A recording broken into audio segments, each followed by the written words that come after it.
अस्सलाम वालेकुम नाज़रीन, मैं हूं रिजवान जाफर। सवाल है पाकिस्तान का, इसीलिए आज हम हैं पाकिस्तान की एक अहम सियासी जमात के साथ, सूबा सिंध की एक अहम सियासी जमात के साथ, और वो है पाकिस्तान मुस्लिम लीग फंक्शनल। हर इलेक्शन में हम देखते हैं कि फंक्शनल लीग का बड़ा इंपॉर्टेंट रोल होता है, लेकिन क्या ये इंपॉर्टेंट रोल जो है इलेक्शन के बाद भी जारी रहता है? असम्बली के अंदर इनके नुमाइंदे मौजूद होते हैं, चाहे सूबाई असम्बली हो सिंध की या वफाकी में MNAs हों, लेकिन क्या वो अपनी आवाज़ उठा पाते हैं? ख़ास तौर पे इस दौर में हम देख रहे हैं कि अपोजिशन में मौजूद हैं, तो किस तरह की अपोजिशन कर रहे हैं हम ये जानेंगे। गेस्ट पैनल का तारुफ कराऊंगा। सबसे पहले हमारे साथ मौजूद हैं नुसरत सहर अब्बासी साहिबा, MP हैं, आपको वेलकम कहते हैं। पुरजोर आवाज़ आप अक्सर असम्बलीज़ में उठाती हुई नज़र आती हैं। आपके साथ मौजूद हैं जनाब डॉक्टर रफ़ीक बामर साहब, आपको भी वेलकम कहते हैं, आप भी MPA हैं। हमारे साथ मौजूद हैं अपोजिशन लीडर भी रहे हैं सिंध असम्बली में, MPA हैं शहरियार महर साहब, आपको वेलकम कहते हैं। हमारे साथ मौजूद हैं एक और MPA जनाब सईद खान निज़ामानी साहब, आपको वेलकम कहते हैं जी।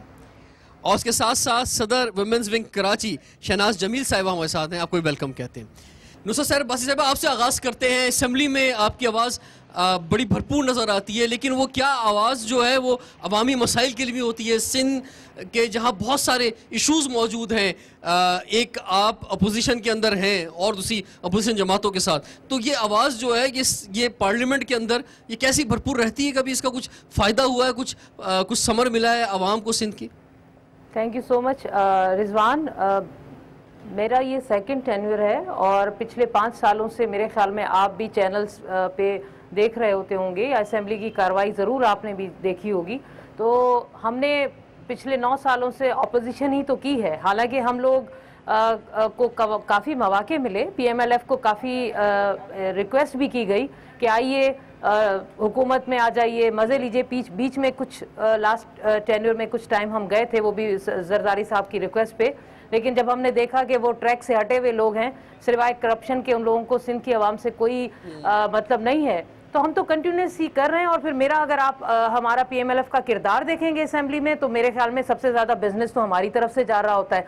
ये भी एक रिकॉर्ड की बात है कि टॉप पे जा रहे हैं, नंबर 1 पे हमारा बिजनेस है जो असेंबली में चल रहा है। हर वो इशू जो सिंध की आवाम का इशू है, जो सिंध से कनेक्टेड है, रीसेंट इशू होता है, उसकी भी कोशिश कर रहे होते हैं कि रीसेंट इशू है तो उसको फौरी तौर पर उठाया जाए।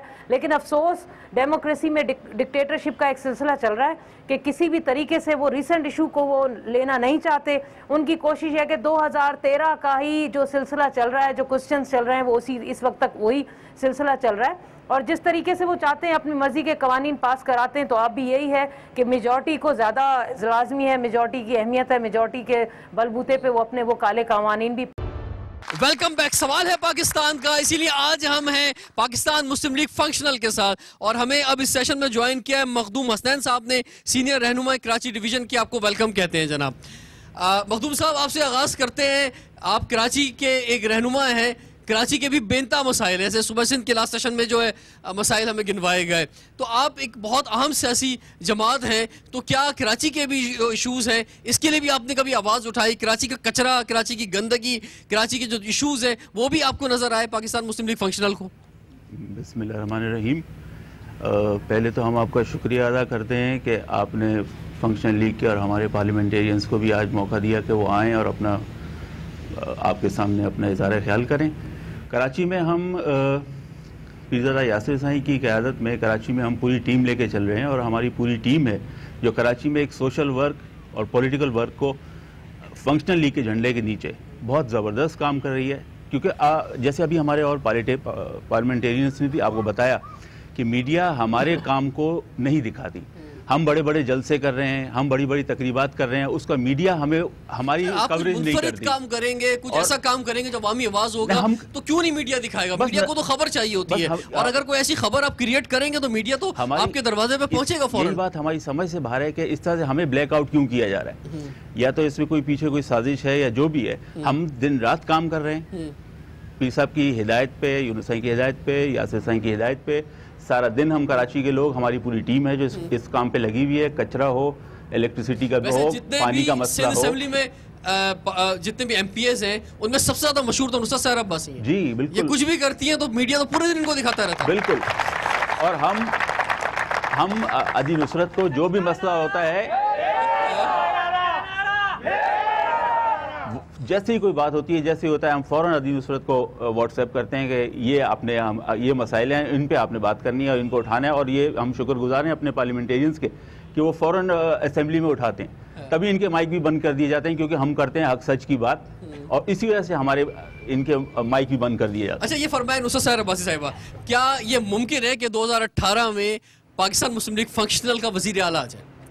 देखिए रिजवान, ये कोई बड़ी बात नहीं है जो आप कह रहे हैं, ये हमारे लिए कोई बड़ी बात नहीं है। PMLF का वजीर आजम भी रह चुका है, वजीर आला भी रह चुका है, और जिस तरह पहले बताया गया कि कम सीटों पे, क्योंकि हमारी पार्टी ने हमेशा, अगर आप देखें तमाम पार्टीज का आप निकालकर अगर उनकी तारीख निकाल कर देखें तो PMLF वो पार्टी है। क्या प्लानिंग है? अभी आप प्लानिंग बहुत अच्छी है। एक चीज अभी जो नाराज अरकान है पाकिस्तान मुस्लिम लीग नून के, आप उनके साथ जाएंगे, परवेज मुशर्रफ के साथ जाएंगे, क्या इत्तेहाद बनेगा? देखिए जी, ये तो वक्त से पहले कोई नहीं बता सकता कि हमारा किस किस के साथ इत्तेहाद हो। इत्तेहाद तो होगा, ये तो सारी पार्टीज इस वक्त सोच रही हैं कि सिंध के हवाले से इत्तेहाद एक बनेगा और इत्तेहाद के उस पे अम्ब्रेला के नीचे ये इलेक्शन लड़ा जाएगा।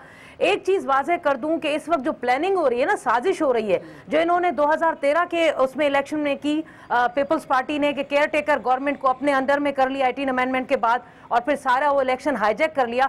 अभी वो जो एडी ख्वाजा का मसला नहीं चल रहा, आप देख रहे हैं, एक ईमानदार कॉम्पिटेंट ऑफिसर को क्यों हटाने की कोशिश की जा रही है। बार बार अदालत उनको मना करी, लेकिन वो किसी तरीके से भी इसको हटाना चाह रहे हैं। तो इस चीज को आप अगर आगे के लिए, फ्यूचर के लिए देखें तो ये प्लानिंग है, ये पीपल्स पार्टी की प्लानिंग है कि आगे के लिए हम लोग इस तरह से पूरी पुलिस तो उन्होंने पॉलिटिसाइज की हुई है। सारी पुलिस, 8-8 अजला की पुलिस इनके एक जिले में जाकर इनकी गुलामी करती है और किस तरह उनके अहकामात मानती है। अभी हमारा ज़िमनी इंतखाब है जाम नवाज का, आप वहां पर तो देखें ना कितने खौफजदा हैं ये लोग, क्योंकि हम लोग ट्रांसपेरेंट इलेक्शन पर यकीन रखते हैं। अगर ट्रांसपेरेंट इलेक्शन होता है इस मुल्क में, और जो अभी इलेक्शन कमीशन के जो आ रहे हैं सेनेट में और उधर बिल आ रहा है, काश खुदा करे कि वो जल्दी पास हो जाए। अगर वो रिफॉर्म्स हो गई तो फिर तो बहुत फर्क पड़ेगा, अदरवाइज ये होने नहीं देंगे। तो ये जो इलेक्शन को हाईजैक करने की कोशिश की जा रही है कि जाम नवाज में DCO को हटा दिया, SP को फौरन ट्रांसफर कर दिया, अब अगर अपनी मर्जी का IG लगा रहे हैं तो इसका मतलब है कि पूरी पुलिस सिंध की इनके कब्जे में आ जानी है, आगे की तैयारी करनी है इलेक्शन की, इलेक्शन को इन्होंने हाईजैक करना है। धांधली तो इनका पहले से ताकत रखते हैं। शहरियार मेहर साहब, आप फरमाएं, ये जो मैं इत्तेहाद की बात कर रहा हूँ, आपका वजीर आला आने की बात कर रहा हूँ, पीपल्स पार्टी को जहाँ दूसरे लोग दावा कर रहे हैं, चाहे वो नवाज लीग हो, चाहे वो MKM पाकिस्तान हो, चाहे वो इवन PTI हो, वहाँ जो है आप एक मजबूत कैंडिडेट हैं, तो क्या आप ऐसा इत्तेहाद ला सकते हैं कि जिसकी वजह से आपका 2018 में वजीर आला आए सूबा सिंध में? बिल्कुल ला सकते हैं। हमारा इस पे सिलसिला काम का, जैसे बाकी पार्टीज भी इलेक्शन को करीब देख के शुरू हुई हैं, हम लोग भी लोगों से राब्ते में हैं। जैसे कि आपने कहा मुस्लिम लीग नवाज के नाराज अरकान, क्या हम मुस्लिम लीग नवाज के जो नॉन नाराज अरकान हैं उनसे भी बातचीत चल रही है। आपने रिसेंटली देखा होगा कि प्राइम मिनिस्टर ने भी सिंध में एक स्पेशल इंटरेस्ट लेना शुरू किया है, जो आज से 2 महीने पहले तक नजर नहीं आ रहा था। तो वो भी राब्ते में है, मुस्लिम लीग नवाज के लोग भी राब्ते में है, PTI भी राब्ते में है, PSP भी राब्ते में है, हम लोग सब राब्ते में है। जितनी पॉलिटिकल पार्टी, ऐसा सुनने में आ रहा है कि इत्तेहाद बनेगा, इसके सरबरा परवेज मुशर्रफ साहब होंगे और फंक्शनल लीग को लीड जो है वो परवेज मुशर्रफ करेंगे आने वाले वक्तों में। देखिए, फंक्शनल लीग को तो वो लीड नहीं कर रहे, अलायंस की बातें जरूर हो रही हैं, लेकिन मैं पर्सनली जनरल मुशर्रफ का रोल आगे पॉलिटिक्स में नहीं देख रहा। वो एक ऐसा प्लेटफॉर्म तो फराहम कर सकते हैं कि लोगों को आपस में मिला सकें, लेकिन उनका अपना रोल मुझे नजर नहीं आ रहा कहीं पे। तो मैं तो उनको पॉलिटिक्स से बाहर समझ रहा हूँ, कोई हार्ड फीलिंग्स नहीं है उनके लिए, आए तो बहुत अच्छी बात है, लेकिन मुझे उनका रोल नजर नहीं आ रहा। जो पॉलिटिकली एक्टिव लोग हैं, इन लोगों का मुझे रोल नजर आ रहा है, जो यहाँ पे मौजूद है। जैसे आपने गौस अली शाह साहब की बात की, एक पॉलिटिकल फिगर है, एक रिटायर्ड जज है, किसी भी पार्टी में होंगे उस पार्टी के लिए वो एसेट होंगे। तो हम ऐसे लोगों को जरूर अपने साथ मिलाना चाह रहे हैं, एक कोलिशन बनाना चाह रहे हैं कि कोलिशन इतनी स्ट्रांग हो कि आगे पीपल्स पार्टी से, देखिए हमारा मुकाबला पीपल्स पार्टी से नहीं है, हमारा मुकाबला उस करप्शन से है, उस धांधली से है जो जिसके अगेंस्ट हम लड़ रहे हैं, और वो सारी पीपल्स पार्टी के अंदर जकड़ी हुई है। ठीक है। सिंध में बेइंतहा मसाइल मौजूद हैं। यहाँ पर पीर पगारा साहब को चाहने वाले बड़ी तादाद में मेरे साथ मौजूद हैं, तो ये पीर साहब को क्या मशवरा देना चाहेंगे आज के प्रोग्राम के जरिए कि अपना मंशूर जो है वो जो लेकर आएंगे इस इलेक्शन के अंदर, और जो मसाइल मौजूद हैं इस प्रोग्राम के ज़रिए जो पहुंचाना चाहेंगे कि सिंध में बेनता इशूज़ मौजूद हैं, वो क्या मसाइल हैं, उस पर कैसे आवाज़ उठाई जाए, उस पर क्या आवाज़ उठाई जाए, वो कैसे चीज़ें बेहतर की जाएँ, ये हम यहाँ जो बड़े ज़बरदस्त कारकुन मौजूद हैं पाकिस्तान मुस्लिम लीग फंक्शनल के, इनसे हम जानेंगे। लेकिन लास्ट सेशन में सवाल है पाकिस्तान का।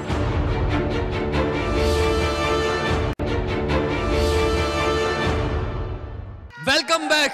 सवाल है पाकिस्तान का और पीर पगारा साहब के लिए नारे गूंज रहे हैं इस वक्त कराची में, और आज हम हैं पाकिस्तान मुस्लिम लीग फंक्शनल के साथ सवाल लेकर आए हैं। और सवाल है पाकिस्तान का कि पाकिस्तान मुस्लिम लीग फंक्शनल जो कि सूबा सिंध की बहुत ही अहम सियासी जमात है, इसका क्या रोल है अपोजिशन के अंदर, ये क्या आवाज़ उठा रही है सूबा सिंध के लिए। अभी हम आपकी तरफ बढ़ना चाहेंगे। जी सर, आप ये समझते हैं नए जो हमारे पीर पगारा साहब हैं ये वो लीडरशिप नहीं दे पा रहे कि जो पिछले पीर पगारा साहब के पास मौजूद थी? नहीं, ये तासुर बिल्कुल गलत है। अल्हम्दुलिल्लाह बड़े पीर साहब का जो मिशन था, अब हाजिर पीर साहब पगारा भी उसी मिशन को लेके आगे बढ़ रहे, और अल्हम्दुलिल्लाह हमें अपने पीर साहब पे और हमारा जो कराची की क़यादत है पीर यासिर साईं, उस पर हमें फ़ख्र है। और अल्हम्दुलिल्लाह ये तासुर देना है कि लोग जा रहे, जो लोग जा रहे वो कल कई और से आए थे और आज कई और है, शायद फिर कल कई और होंगे, ठीक है। लेकिन जो तासुर दिया जा रहा है कि जी बिल्कुल हमारे लोग नहीं आ रहे, अल्हम्दुलिल्लाह जो बैठे हैं सब, ये तो एक छोटा सा प्रोग्राम था जिस वजह से हमने कम से कम लोगों को बुलाया। आप 20 मार्च का अगर आप उठा के देखें प्रेस क्लब, हमारा हज़ारों में तादाद लोग आए हुए थे, मगर एक भी कवरेज नहीं मिला गया। ये शिकायत नहीं है, शायद थोड़ी सी हमारी गैप है, इंशाल्लाह वो आगे जाके ख़त्म होगा। जनाब वाला फरमाइए, आप बड़े ज़बरदस्त कारकुन लग रहे हैं मुझे फंक्शनल लीग के। अल्हम्दुलिल्लाह हमारी जो पाकिस्तान मुस्लिम लीग फंक्शनल की क़यादत है, अल्हम्दुलिल्लाह ये आने वाले दिनों में आपको हम इंतखाबात के बाद बता देंगे कि हमारी पावर्स क्या हैं और हम क्या कर सकते हैं और पाकिस्तान को कैसे बहरानों से निकाल सकते हैं। और करप्ट और जो सियासतदान और ये जो अफसरान और शाही कुर्सी और ये जो चल रही है, इनका आप देखेंगे हम कल हकीमा करेंगे। और लेकिन इलेक्शन का क्यों इंतजार कर रहे हैं? अगर आपको ये सारे मसले नजर आ रहे हैं तो अभी आप कारकुन हैं यार, अभी निकले सड़क के ऊपर, अभी काम अभी शुरू करें। मेरी आप बात सुने, मेरे कैदीन शहीदों में से हैं, और ये जो आपको ये नजर आ रहे हैं साहबान और ये जो आ रहे हैं, ये कोई मफाद परस्त नहीं है। मफाद परस्त हम में से चले गए, ये वो लोग हैं और हक सच के लिए पीर सिंह पगारा के पीछे खड़े हुए हैं, और पाकिस्तान को इंशाल्लाह खुशहाल सब शादाब रखेंगे। इसके लिए हमें जान के नजराने देने पड़ेंगे, देंगे हम। ठीक है जी। शहरियार साहब, जब हम कराची से बाहर निकलते हैं और इंटीरियर सिंध में ट्रैवल कर रहे होते हैं तो जगह जगह जो है वो पीर साहब के और आप लोगों के हमें पोस्टर्स जो है वो नज़र आते हैं, और उससे महसूस होता है कि आपकी प्रेजेंस जो है उन दीवारों से, उन पोस्टर से और उन फ्लैग से भी नज़र आती है। आप क्या समझते हैं कि क्या आपने 2018 के इलेक्शन का ही इंतज़ार करना है, या उससे पहले आप प्रैक्टिकली तौर पे जिस तरह पोस्टर नज़र आ रहे हैं, आपके कारकुन और आप लोग खुद जो हैं वो नज़र आएंगे मैदानों के अंदर, आप हुकूमत अगर कुछ गलत कर रही है, जैसे कि अभी पहले बात भी हुई, तो उसको टफ टाइम आप जो ऐसी असेंबली में नहीं बल्कि असेंबली से बाहर भी देंगे? देखें, हमने तो अपना काम शुरू कर दिया है, सिलसिला शुरू है। अभी बेशक साल से ऊपर इलेक्शन में पड़ा है, लेकिन हमने कार्रवाई शुरू कर दी है। सिंध के दो मसले हैं, एक करप्शन, दूसरा गवर्नेंस। आप ये दो मसले सीधे करें, हमारे 60 to 70% इश्यूज रिजॉल्व हो जाते हैं।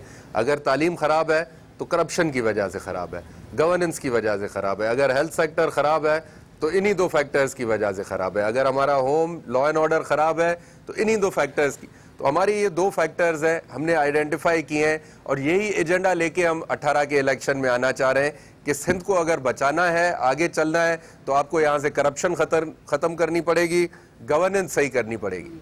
गवर्नेंस और करप्शन ये दो मसले कोई नए नहीं हैं, ये सिंध के पुराने मसले हैं, लेकिन उसके बावजूद जो है वो इंटीरियर सिंध की अगर बात करें तो एक ही सियासी जमात है, लोग किसी भी तरह से सही लेकिन उसी को वोट दे रहे हैं। इसका मतलब लोगों के पास चॉइस नहीं है। अगर ये दो मसले मौजूद हैं तो तो फिर उसके बावजूद अगर ये कोई मसला ये क्रिएट भी कर रहा है, अगर गवर्नमेंट ही क्रिएट कर रही है, तो भी लोगों के पास कोई चॉइस नहीं है। तो आप वो चॉइस कैसे बनेंगे, कैसे बन के सामने आएंगे? हम ऑल्टरनेट, अब लोगों ने टाइम लगता है हमारे लोगों को रियलाइज करने में चीजें।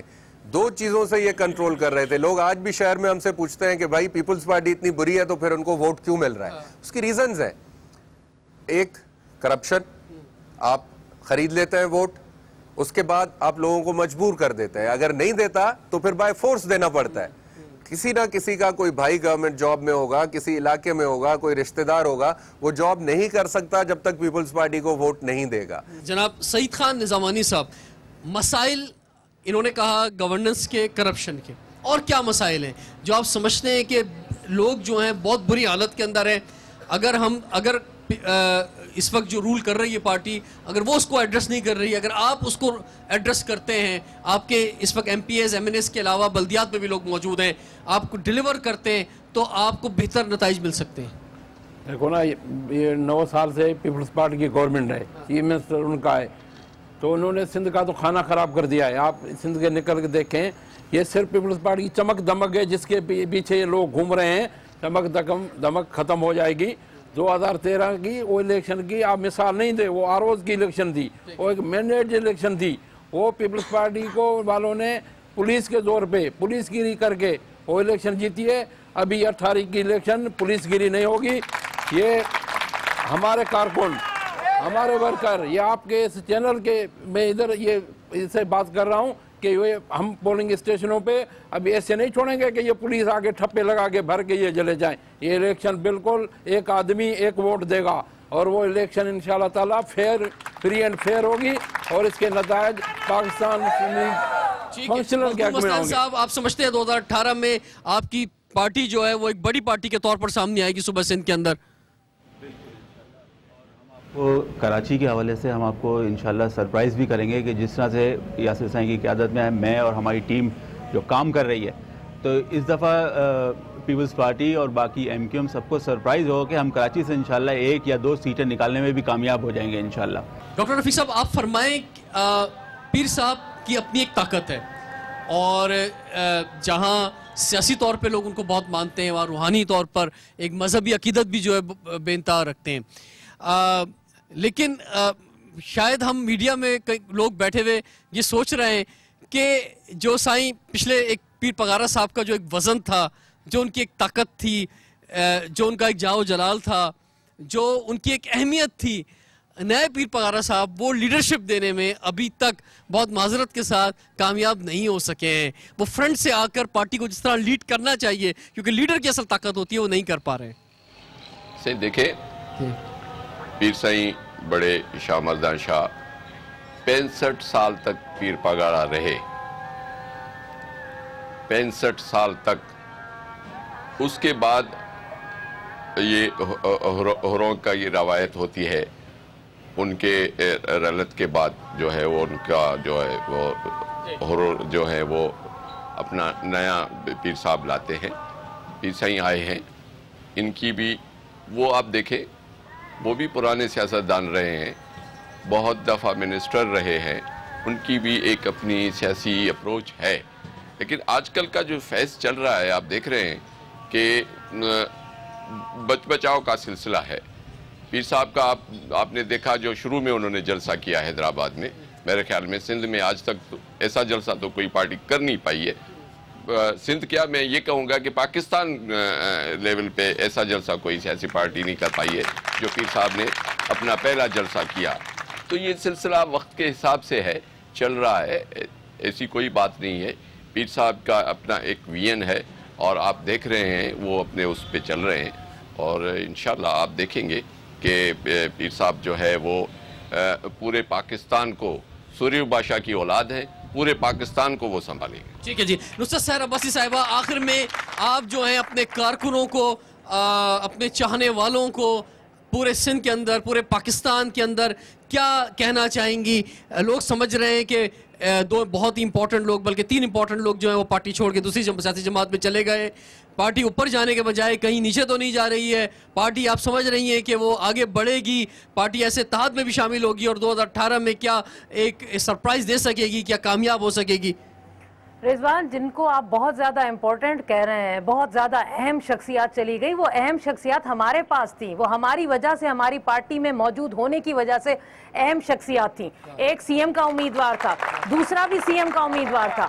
उनको हमने किस जगह पे रखा, किस मकाम पे रखा, वो सारी दुनिया को पता है। तो उनको इम्पोर्टेंस इतनी आप ना दें, क्योंकि उनकी अहमियत हमारे यहाँ ज़्यादा थी। अब उनकी वहाँ अहमियत जो है वो सारी दुनिया देख रही है कि वहाँ पर क्या उनकी हैसियत रह गई है। सो उनके जाने से हमारी पार्टी में कोई फर्क नहीं पड़ा, यकीन माने, क्योंकि हम लोग समझ गए कि वो नजरियाती हमारे कारकुन ही नहीं थे। अगर वो नजरियाती कारकुन होते और ये चीज समझते कि जिस पार्टी ने उनको जिस मकाम पर बिठाया, कि पीर साहब खुद अपने साथ बिठा रहे हैं उनको, और वहां उनको चौथी लाइन में बिठाया जा रहा है, तो ये चीज अब उनको समझ में आ गई कि कहाँ क्या था और अब हम क्या हैं। बाकी रह गई आने वाले वक्त की बात। रिजवान, हम लोग बेजमीर लोग नहीं हैं, अभी भी जमीर वाले लोग पाकिस्तान में और सिंध धरती में मौजूद हैं, जो करप्शन को बुरा समझते हैं, जो करप्शन को बुरा समझते हैं। और ये जो मेरिट की किलिंग है, जो जिस तरीके से 9 सालों से पीपल्स पार्टी नहीं, जरदारी लीग, जो जरदारी लीग बनी हुई है, जिसने सिर्फ एक नारा लगाया है, करप्शन करप्शन, शुगर मिलों पे कब्जा, फॉरेस्ट पे कब्जा, जमीनों पे कब्जा, कोई ऐसी चीज नहीं छोड़ी जिन्होंने सिंध पे उन्होंने कब्जा ना किया। ये चीज छुपी आपसे? नहीं छुपी। उनके वुज़रा भागे हुए हैं, उनकी सेक्रेटरीज भागे हुए हैं, ये सारी चीजें लोग देख रहे हैं, जज कर रहे हैं। अगर ये तासुर है कि पीपल्स पार्टी जो है वो बड़ी जमात रहे, वो कुछ नहीं रहे, पीपल्स पार्टी कुछ नहीं बची, 3 सूबों में खत्म हो गई है। यहाँ इस वजह से सिंध में इनकी ज्यादा इस वक्त पॉपुलैरिटी जो आप कह रहे हैं वो है सिर्फ सरदार और वडेरा।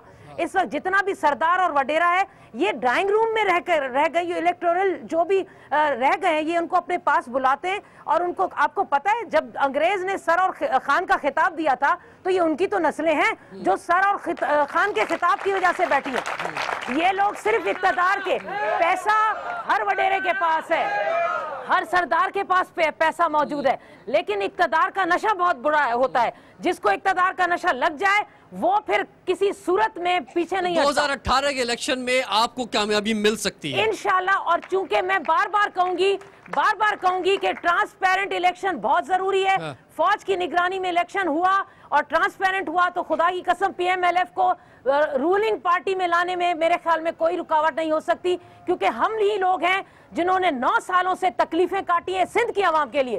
सिंध की आवाम को ये समझना पड़ेगा कि ये वाहिद पार्टी है जिसने 9 सालों में तकलीफें काटी। आज भी मेरा कारकुन जेलों में, आज भी मेरे कारकुन के ऊपर FIR है, आज भी मेरे कारकुन के ऊपर रेड होता है पुलिस का, लेकिन देख लीजिए वो कारकुन अपने पार्टी के साथ किस तरह बंधा हुआ है, किस तरह उस पार्टी के साथ उसकी जो ख्वाहिशात हैं। तो यकीन माने लोग बहुत बेजार हैं। आपकी चैनल दिखाते हैं, तज्जियाकार कह रहे हैं, सारी दुनिया लिख रही है पीपल्स पार्टी खत्म हो चुकी है। हाँ, एक उन्होंने जिस तरीके से सिंध पर कब्जा किया हुआ है, मेरिट की किलिंग की है और सारी एडमिनिस्ट्रेशन को कब्जा किया हुआ है, ये वही कब्जा है। एकदम से ये कब्जा हटेगा और आप देखेंगे कि सब ठीक है। और इसमें शहरियार मेहर साहब, आखिरी बात ये कि मर्दमशुमारी हो रही है, आप समझते हैं कि मर्दमशुमारी के जो रिजल्ट्स आएंगे इससे भी कुछ फ़र्क पड़ेगा, जो नई हल्का बंदियाँ होंगी, आप समझते हैं कि ये आपके लिए कुछ फ़ायदेमंद साबित हो सकेंगी आपकी कामयाबी के लिए 2018 के इलेक्शन में? देखें, वो सबके लिए फ़ायदेमंद होंगी, क्योंकि पॉपुलेशन बढ़ेगी तो सिर्फ मुस्लिम लीग फंक्शनल के वर्कर की या वोटर की नहीं बढ़ेगी। पॉपुलेशन बढ़ी है, 99 के बाद सेंसस नहीं हुए, 20 साल हो गए, तो नेचुरली पॉपुलेशन सबकी बढ़ेगी और सबको फायदा होगा उससे, सिर्फ एक किसी इंडिविजुअल पार्टी को नहीं होगा। ठीक है। कोई रिजर्वेशन अभी तक जो है मर्दमशुमारी हो रही है इस पर आपकी, या मुतमईन है ये जिस तरह से मर्दमशुमारी हो रही है? देखें, कुछ रिजर्वेशंस हैं, जैसे घरों की गिनती और उस तरीकेकार से हमें कुछ रिजर्वेशंस हैं वो हमने कन्वे भी की हैं और कुछ का हल निकाला भी गया है, लेकिन बाकी भी इन प्रोसेस है। होपफुली चीजें बेहतर तरीके से। ठीक है जी, बहुत बहुत शुक्रिया। आज बहुत ज़बरदस्त इज़हार ख्याल रहा, आप सब ने ज़बरदस्त नारे भी लगाए, ताकत का मुजाहरा किया हमारे प्रोग्राम के अंदर, और पाकिस्तान मुस्लिम लीग फंक्शनल के साथ आज एक मुकम्मल प्रोग्राम आपकी खिदमत में हमने पेश किया और इनका जज्बा जाना कि 2018 के इलेक्शन के लिए ये क्या कुछ करना चाहते हैं। रिजवान जाफ़र को कराची से इजाज़त दीजिए, आपसे इंशाल्लाह फिर मुलाकात होगी। सवाल है पाकिस्तान का।